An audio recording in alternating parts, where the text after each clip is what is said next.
Village Roadshow Pictures, which is I know you well. We have, you guys make some great movies. This weekend. And I also own movie theaters, 1,000 screens around the country, the 5th largest circuit in the country. So I'd like you to put your Disney hat on for a moment. Not that you have a Disney hat, but being influential in the Walt Disney Company. I'm a Disney cheerleader. I have a hat. So, so wearing that hat, my question is around the consumer coming to the content versus the content chasing the consumer. And this is something that troubles me a lot in the business, because as a producer of films and a copyright owner, it seems to me we've made a very good business all these years of making the consumer come to us. Forcing him to sit on the couch and interrupting him with commercials was a very good business for the content creator. Maybe not so convenient for the consumer, but very good for us. The economics around interrupting the consumer with commercials was good for us. Making the consumer pay to go to a movie theater is good for the producer of the content. The technology which allows the consumer to get immediate access to this it changes those economics, and you wear both hats. So I wonder if you could speak a little bit about how we preserve the value of the content and still the convenience. Thanks for asking that, because frankly, I was going to ask you about when will the media companies.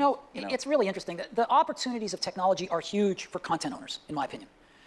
They always have been. And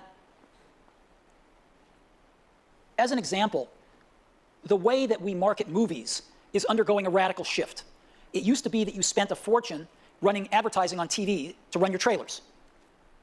And now, we can reach that same audience much more effectively on the web, through whether it's Facebook, through whether it's targeted communication with loyalty groups, whatever it might be. When we went to the music companies, we said, "Who is your customer?" And they said, "Oh, it's Best Buy and Target and what was the record company? Tower Records." That was it. And Tower Records, they thought their distribution channel was their customer. In the same way that people making movies might think that your movie houses are their customer, but they're not. Their customer is the viewer, just as the music company's customer was the listener. The music companies had no connection with their listeners whatsoever.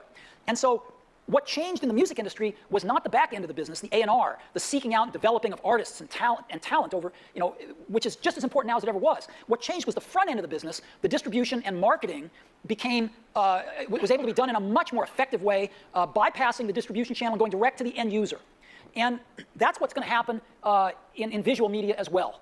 And the marketing's going to get a lot more interesting, more precise, cheaper, efficient, but the content is going to be just as valuable, if not more valuable in the future. So what the studios need to do is to embrace this new front end of the business, to start knowing who their customers are, and to start building mechanisms to communicate with them and tell them when their new product is coming out. And also to let them watch it wherever they want, whenever they want. And when do you think that'll happen? I'm just curious, because it's starting to happen now in television, because the studios feel, same guys, right, that make movies and TV shows, they feel less protective, or they're more willing to experiment with their television properties than they are their film properties. So you're starting to see it in television. You can get TV shows now, in some cases for free, the day after they're broadcast. In some cases, in our case, we sell them the day after they're broadcast. And you're starting to see it more and more with film too. So I think that is changing a lot in the next 24 months. Okay.